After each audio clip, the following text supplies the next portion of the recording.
여러분, 한 해의 마지막 우리 수요 기도에 오신 것 환영합니다. 우리 한 해를 돌아보시면서 무엇을 바라보시고 무엇을 추구하시며 살아오셨습니까? 또 무엇을 감사하시면서 또 이 자리에 나오셨습니까? 한 해 동안 다른 무엇보다도 하나님의 뜻을 추구하면서 살아오신 우리 성도들이 되신 줄 믿습니다. 그 가운데에 더욱 감사의 제목이 넘치는 줄 믿습니다. 하나님의 뜻을 추구하는 것이 우리 그리스도인들에게 가장 중요한 사명입니다. 브루스 윌키라는 분이 쓴 책 가운데에 우리나라에서는 생명의 말씀사에서 번역한 책이 있습니다. Finding the Will of God. 번역해서 하나님의 뜻, 하나님의 인도라는 제목으로 책이 나왔는데, 여기서 하나님의 뜻을 구하는 것이 어떠한 것인가를 다루면서 우리 그리스도인들이 오해하고 있는 것들에 대해서 많은 내용들을 또한 이야기하고 있습니다. 많은 그리스도인들이 그렇게 한다는 겁니다. 하나님께서 하나님의 뜻을 깊숙이 감추고 계신다라고 오해하고 있다고 합니다. 하나님께서 하나님의 뜻을 깊숙이 감추고 계신 것처럼 그렇게 생각을 한다는 겁니다. 그래서 하나님의 뜻을 알 수 있다면 얼마나 좋을까 그렇게 늘 생각하면서, 그러면서 그 하나님의 뜻을 알고자 해서 자기들이 기도할 때에 하나님께서 어떤 초자연적인 방법으로 응답해 주시기를 기대하면서 그렇게 많은 그리스도인들이 기도한다는 겁니다. 하지만 이 책에서 이 브루스는 하나님의 뜻이 감추어져 있지 않다라고 단호하게 말합니다. 그러면서 지적을 합니다. 그리스도인들이 하나님의 뜻이 이미 드러나 있는데 하나님의 뜻이 마치 감추어져 있는 것처럼 그렇게 생각을 해서 이교도들이 하는 것처럼 점술 치는 것처럼 그렇게 주술적인 행위를 한다는 겁니다. 그렇게 하나님의 뜻을 알려고 해서 오히려 교회 안에서 문제들이 자주 생긴다라고 지적을 합니다. 이교도들이 하는 것처럼 어떤 신비한 어떤 현상에 초점을 맞추다 보니까 잘못된 것을 자꾸 바라본다는 겁니다. 그래서 이 책에서 8장에 어떤 내용을 다루고 있는가 하면은 이런 예를 듭니다. 뜻밖의 어떤 좋은 기회가 나에게 찾아왔는데, 그런데 그 기회가 나에게 정말 좋은 기회라고 생각을 하는데 하나님의 말씀에서는 그 말씀이 그것과 대치된다는 거예요. 맞지 않는다는 겁니다.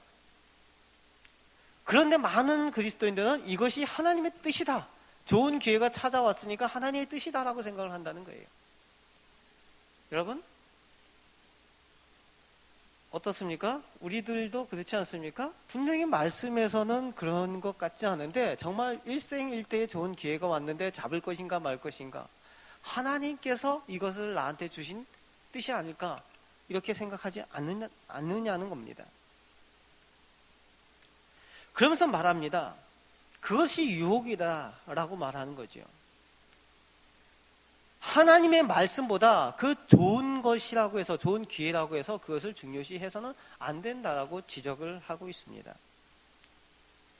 결국 하나님의 뜻은 감추어져 있는 것이 아니라 하나님의 뜻은 명확하게 기록되어진 하나님의 말씀, 성경과 성육하신 말씀이신 예수 그리스도의 삶 가운데에 다 나타나 있다는 거예요. 하나님의 말씀을 열심히 바라보고 하나님의 아들 예수 그리스도께서 이 땅에서 어떻게 사셨는가를 집중해서 바라보면은 나의 삶 가운데 어떤 중요한 결정을 할 때에 이것이 하나님의 뜻이냐 아니냐가 명확하게 보여진다는 겁니다. 그래서 하나님의 뜻은 감춰져 있는 것이 아니라 분명하게 드러나 있다는 겁니다.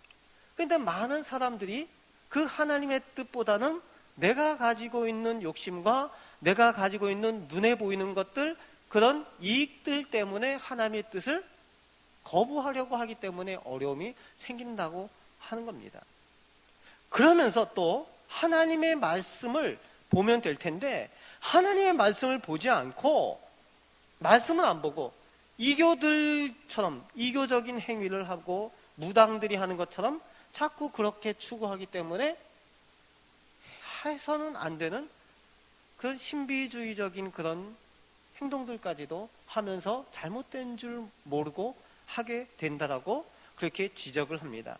그러면서 오히려 하나님의 뜻을 구한다고 하면서 마귀의 놀이개가 될 수도 있다라고 그렇게 다루고 있습니다.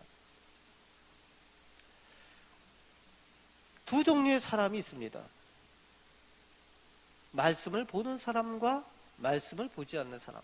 하나님의 뜻을 추구하는 사람과 하나님의 뜻을 추구하지 않는 사람. 오늘 본문 가운데도 두 종류의 사람에 대해서 성경은 기록하고 있습니다. 여러분, 오늘 누가 나오고 있습니까? 두 종류의 사람? 태어나는 사람이 있죠? 에서와 야곱. 여러분, 누구를 더 선호하십니까? 에서를 선호하십니까? 야곱을 선호하십니까? 예, 결론을 다 아시니까 지금 야곱을 말씀하시는데, 그러면 나는 누구입니까? 에서와 야곱 중에 에서입니까? 야곱입니까? 진짜 야곱이 맞습니까? 야곱이고 싶은데 에서는 아닙니까? 여러분, 나를 하나님 앞에서 돌아볼 수 있는 시간이 되시길 바랍니다. 구약의 많은 내용들은 단지 역사적인 사실 기술에 끝나지 않고 예수 그리스도의 구속사를 예시하고 예언하는 사건들인 동시에 하나님 중심의 세계관을 설명하고 그것을 상징으로 사용하고 있습니다. 오늘 이 에서와 야곱의 탄생에 대한 이야기도 마찬가지입니다. 따라서 해보겠습니다. 하나님 중심의 세계관. 그렇습니다. 세계관이 여러 가지가 있지만 성경에서 주로 다루고 있는 부분은 하나님 중심의 세계관으로 세상을 보라는 거예요. 하나님의 중심의 세계관으로 성경을 보라는 겁니다. 여러분, 나는 성경을 볼 때에 어떤 세계관으로 바라보고 있습니까? 이 하나님께서 지으신 천지 만물을 바라볼 때에, 사람들이 살아가는 세상을 바라볼 때에 나는 어떤 세계관으로 세상을 바라보고 있습니까? 그 세계관이 어떠냐에 따라서 내 가치 기준도 달라질 것이기 때문에 그렇습니다. 사랑하는 성도 여러분, 하나님의 세계관으로 보실 수 있으시길 바랍니다. 다시 한번 따라하겠습니다. 하나님 중심의 세계관. 여기에 진정한 신앙의 가치가 있는 줄 믿습니다. 오늘 본문에 태어난 쌍둥이 에서와 야곱에 대한 내용이 바로 그것을 다루고 있는 겁니다. 근원은 동일한 곳에서 출발을 합니다. 이 에서와 야곱이 동일한 근원에서 출발을 하죠. 믿음의 조상 아브라함과 그 약속의 아들 이삭에게서 똑같이 두 아들이 태어납니다. 축복된 환경에서 태어납니다. 그러나 그들의 삶은 전혀 다른 결과를 가져오게 된다는 겁니다. 그것을 하나님께서는 그 태중에서부터 그것에 대해서 말씀하여 주고 있습니다. 그래서 22절 말씀에 보면은 태 속에서부터, 태중에서부터 서로 싸웠다라고 기록을 하고 있습니다. 여러분, 세상은요, 전쟁터입니다. 우리가 그것을 인식하고 있어야 됩니다. 늘 선과 악이 싸우고 있습니다. 하나님의 것과 하나님의 것이 아닌 것들이 싸우고 있습니다. 빛과 어둠이 전쟁을 하고 있습니다. 여러분, 우리가 그것에 대해서 잊고 살아가고 싶지만 우리는 늘 그 치열한 영적인 전쟁터에 있음을 늘 우리는 인식을 하고 있어야만 합니다. 그래야 우리는 승리할 수 있는 줄 믿습니다. 세상의 근원이 다 하나님께로부터 왔습니다. 그런데 그 가운데에 선과 악이 싸우고 있습니다. 사단과 선한 세력이, 하나님의 것들이 싸우고 있습니다. 이것을 인식하실 수 있으시길 바랍니다. 또 그것에 대해서 23절 말씀에 보면은 여호와 하나님께서 하나님의 계획에 대해서 말씀하여 주시는 내용이 23절 말씀에 나오고 있습니다. 23절 말씀을 다시 한번 같이 읽겠습니다. 여호와께서 그에게 이르시되 두 국민이 내 태중에 있구나. 두 민족이 내 복중에서부터 나누이리라. 이 족속이 저 족속보다 강하겠고 큰 자가 어린 자를 섬기리라 하셨더라. 아멘. 하나님의 계획을 말씀하여 주십니다. 두 민족을 이룰 두 아이가 태어난다라고 말씀하여 주십니다. 그런데 이 족속이 저 족속보다 강하겠다. 이 족속은 누구고 저 족속은 누굽니까? 본문의 히브리 원어의 문장 구조상의 이 내용을 보면은 이 족속은 어린 자와 연결이 되고 저 족속은 이제 큰 자와 연결이 됩니다. 그럼 어린 자는 누굽니까? 야곱이죠. 예, 그리고 저 족속은 큰 자와 연결하는데 바로 에서를 이야기를 합니다. 하나님 편에서 이 족속 얘기하면은 내 편이라는 거예요. 저 족속 하면은 하나님 편이 아니라는 겁니다. 그래서 보면은 어린 자가 강하다는 거예요. 큰 자를 다스릴 거라는 거죠. 큰 자가 어린 자를 섬길 거라는 겁니다. 그렇게 볼 때 하나님의 말씀대로 한다면은 야곱이 태어날 때에 야곱이 어떻게 태어나야 됩니까? 강하고 폼나게 무시무시하게 태어나야 될 거 아닙니까? 이 인간적인 관점에서 볼 때에 두 아기가 태어났을 때에 말씀대로 나면은 큰 자 에서가 어떻게 태어나야 됩니까? 비리비리하고 약하게 태어나서 힘세게 태어난 동생 야곱을 섬겨야 되는 거 아닙니까? 그런데 어떻게 태어났다고 오늘 말씀은 되어 있습니까? 에서가 온몸이 붉고 털 옷을 입은 것처럼 그렇다는 거예요. 이 의미가 뭡니까? 말 그대로 그냥 보기만 이렇게 상상만 해도 온몸이 붉다는 거예요. 그리고 털이 쌓여있다는 겁니다. 생각만 해도 무슨 짐승 같지 않습니까? 그러면서 힘이 셀 것 같고, 그죠? 그런 모습이 에서라는 겁니다. 그리고 그 에서가 장성해서 어떻게 되었다라고 기록을 하는가 하면은 27절 말씀, 우리가 읽지 않았지만 27절 말씀에 보면은 그가 익숙한 사냥꾼이 되었다라고 얘기합니다. 익숙한 사냥꾼이 되었다.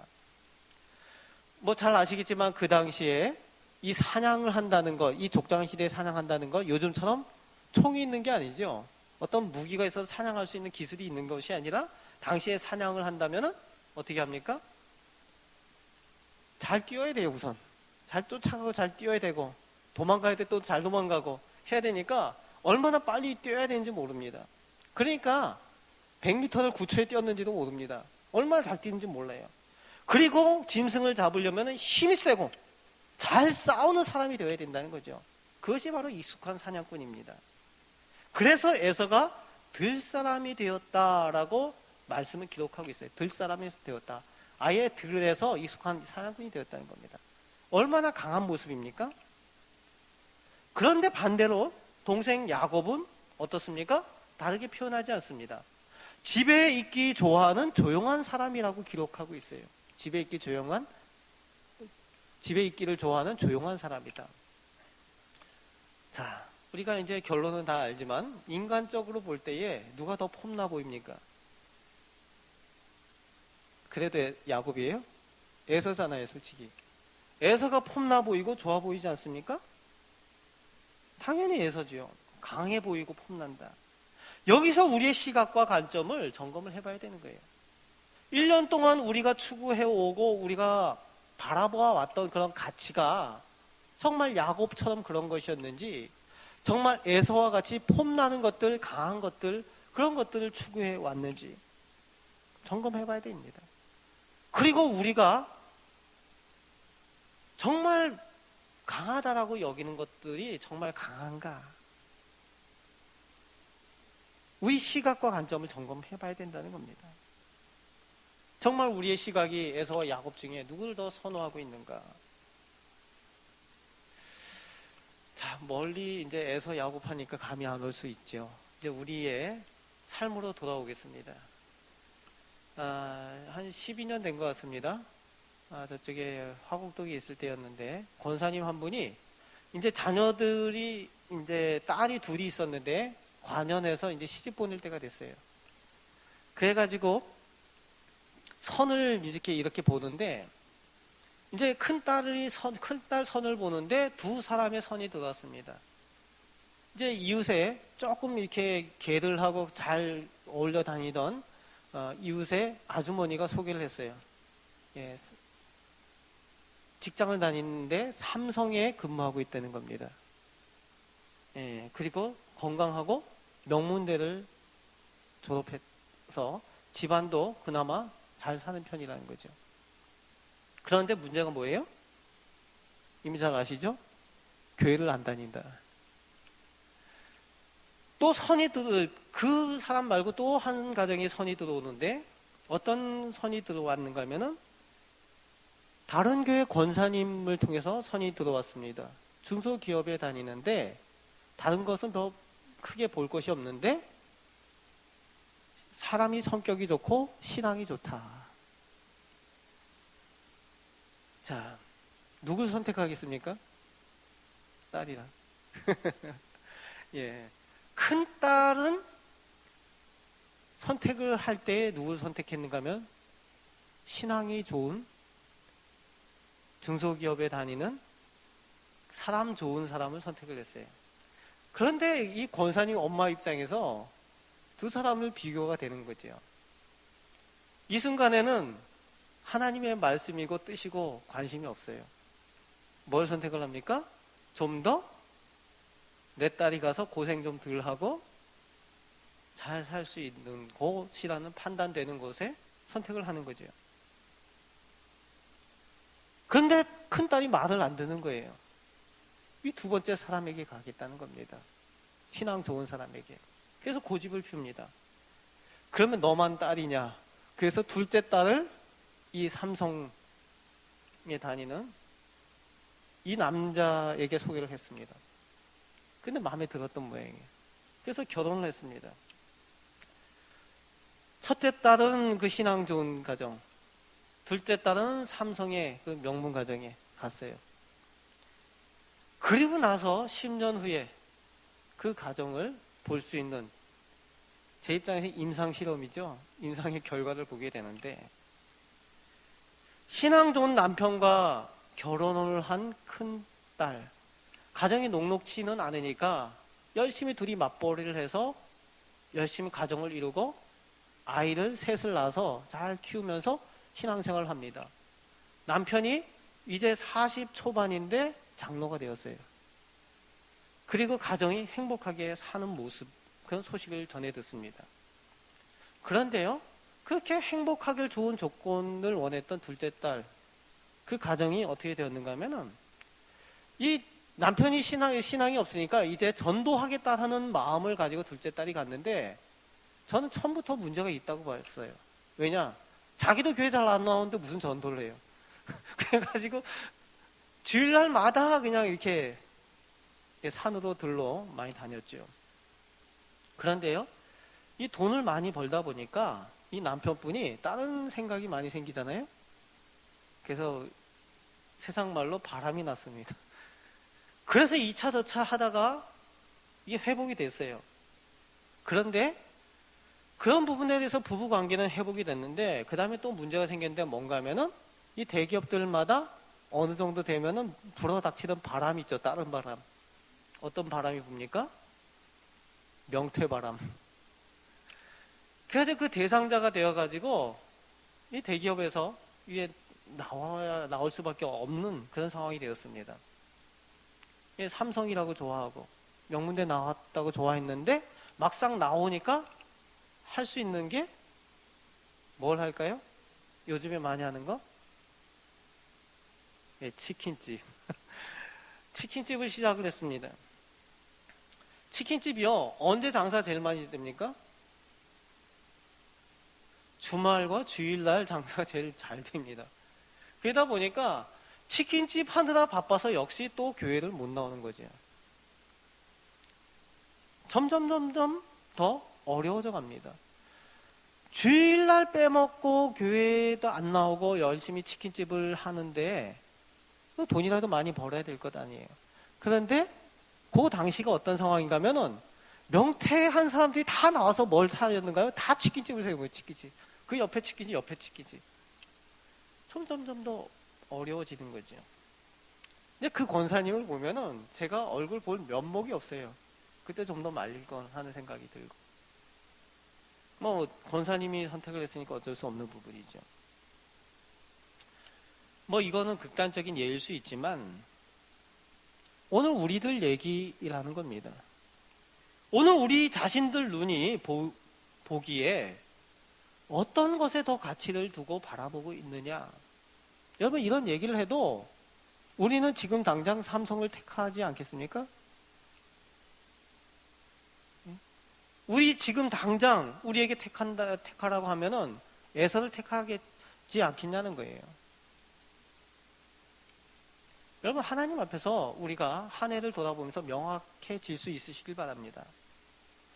우리는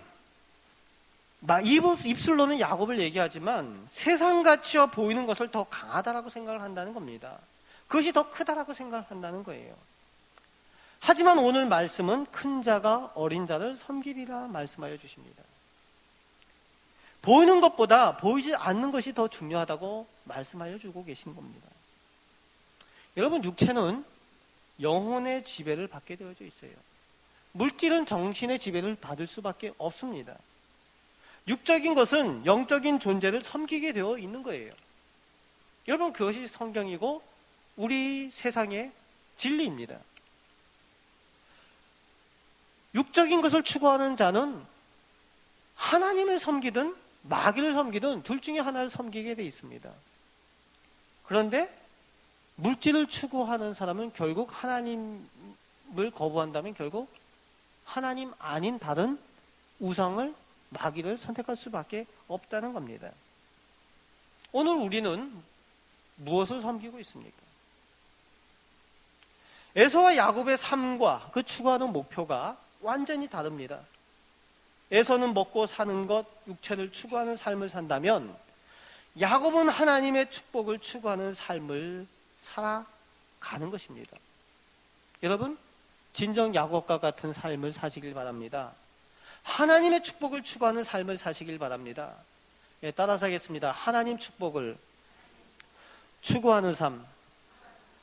그것이 바로 우리 그리스도인들의 모습이 되어야 될 줄로 믿습니다. 물론 먹고 사는 문제 중요합니다. 그러나 먹고 사는 것보다 중요한 게 어디 있느냐라고 말하지 말라는 겁니다. 가끔 저는 그런 분들을 만날 때가 있어요.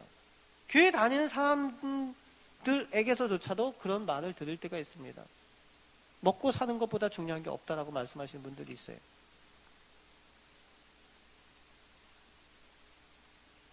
우리 성도들 가운데도 가끔 이것이 제일이다라고 말씀하시는 분들이 있습니다. 여러분들은 안 그러십니까? 먹고 사는 것이 최고다? 그런데 목사님들 중에도 가끔 그렇게 말씀하시는 분들이 있습니다. 다 먹고 살자고 하는 거 아니냐?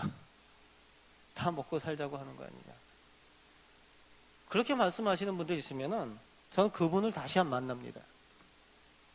예전에 그런 분은 한 분 있어서 그분이 다르게 보이더라고요. 그래서 그 다음부터는 그분을 안 만납니다.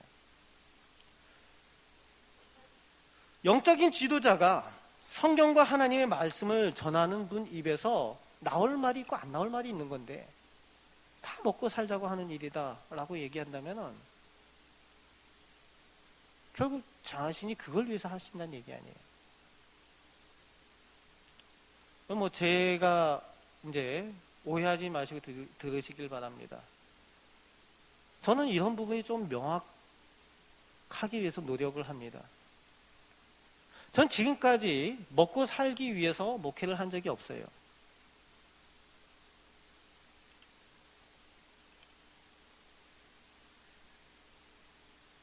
그래서 목사가 된 것을 직업이라고 생각하지 않습니다. 돈 버는 일이라고 한 번도 생각해 본 적이 없어요. 제가 돈 버는 일, 먹고 사는 일 때문이라면은 부모님이 그렇게 반대할 때에 신학교를 고집하면서 오지 않았을 겁니다. 여러분, 제가 왜 이런 말을 하는가 하면은 이것이 교회에서 이야기되어진다는 것은 이것이 바로 세속화이기 때문에 그렇습니다. 많은 분들이 하나님의 말씀을, 하나님의 뜻을 추구한다고 하면서 하나님의 말씀을 잘 모르니까 교회 안에서조차 교회를 자꾸 세상과 똑같이 만들려고 합니다. 교회를 세속화시켜요. 주님의 몸된 교회를 세속화시키려고 합니다. 똑같이 취급을 하는 거예요. 눈에 보이는 이 땅의 물질로 모든 것을, 돈으로 모든 것을 좌지우지하는 방식으로 그렇게 교회도 좌지우지하려고 한다는 겁니다. 그것을 당연히 생각한다는 거예요. 여러분, 우리가 주의해야 될 부분이 있습니다. 타락한다. 타락은 하나님 앞에 범죄거든요. 그런데 뭐 다른 것이 타락이 아니라 하나님의 거룩한 것들을 자꾸 눈에 보이는 것들로 바꿔놓으려고, 하나님의 교회를 자꾸 세상과 똑같이 만들려고 하는 그런 시도가, 그게 타락이라는 겁니다. 우리가 주의해야 될 일들입니다. 한국 교회가 지금까지 계속 논쟁이 되고 싸우는 문제가 있는데, 그것이 뭔가면요, 교회에 세금 내는 문제입니다. 목회자들이 세금 내는 문제예요. 왜 이것을 가지고 싸우는가 하면요, 목회자들이 사실은 세금을 안 냅니다. 좋겠다 이렇게 생각하시는 분이 있으실지 모르겠는데, 그게 아닙니다. 세금을 안 내기 때문에 대출도 못 받아요. 세금을 안 내기 때문에 보험도 제대로 들 수가 없습니다. 고용보험도 안 돼요. 세금을 안 내기 때문에 어떤 보험이나 이런 혜택들, 사회적인 혜택이 전혀 안 됩니다. 그런데도 목회자들이 기를 쓰고 왜 세금에 대한 부분을 지키려고 노력을 하는가 하면은, 그것을 안 받아들이려고 노력을 하는가 하면은 하나님의 것과 구분을 하기 위해서이기 때문에 그렇습니다. 그저 세상과 똑같은 직업으로서의, 그 목회자로서의 그런 것들을 구분하기 위해서 최선을 다하려고 하기 때문에 그렇다는 거예요. 그래서 한국교회에서도 계속 이것 때문에 논쟁이 있어요. 그런데 성경적으로 이런 것을 어떻게 이해를 해야 되는가? 여러분, 레위인들이, 레위 족속이, 레위 지파가 이 가나안 땅에 들어갔을 때에 다른 지파들은 다 땅을 기업으로 받습니다. 그런데 레위 지파만은 그렇지 못했어요. 왜 그런가 하면은 하나님이 너희의 기업이라 라고 얘기했기 때문에 그렇습니다. 여러분, 교회는요, 다른 것이 기업이 아니라 하나님이 기업이어야만 합니다. 그것이 정말 중요한 부분이기 때문에 그렇습니다. 여러분, 성경은 이런 것에 대해서 명확하게 나누고 있어요. 시작부터 끝까지 구분을 합니다. 거룩한 것과 속된 것 나누고 있습니다. 세상과 하나님의 교회를 나누고 있는 거예요. 빛과 어둠을, 선과 악을, 거룩한 것과 속된 것을 나누고 있습니다. 교회를 세상과 같이 똑같이 만드는 것, 그것이 타락이라는 거예요. 결국 이 문제는 어떤 문제와 연결이 되는가 하면은 하나님을 떠나느냐 하나님과 함께 있느냐와 연결이 되기 때문에 그렇습니다. 같이 해볼까요? 하나님과 함께 있느냐. 여러분, 세상과 벗대면서 하나님과 함께 있다는 건 어불성설이 하는 겁니다. 예수님께서 말씀하십니다. 하나님과 물질을 동시에 섬길 수 없다라고 말씀하는 거예요. 두 주인을 겸하여 섬길 수 없다라고 말씀하여 주고 있다는 겁니다. 처음에 질문을 드렸던 것처럼, 여러분은 에서입니까? 야곱입니까? 에서의 모습은 단지 장자권만이 아니라 삶의 모든 문제가 하나님을 떠나 있었다는 겁니다. 26장 34절 말씀에, 그리고 28장 6절 말씀에 보면은 에서의 결혼 문제도 그 자기 자신이 하나님을 떠나 있습니다. 우상 섬기는 이방의 딸들과 결혼합니다. 그리고 부모가 그것을 안 기뻐하니까 그 이유를 알고 싶어 하지도 않고 관심도 없습니다. 이유조차도 모릅니다. 그러니까 모든 판단이 하나님을 떠나서 판단을 하고 육적인 것을 추구하는 거예요.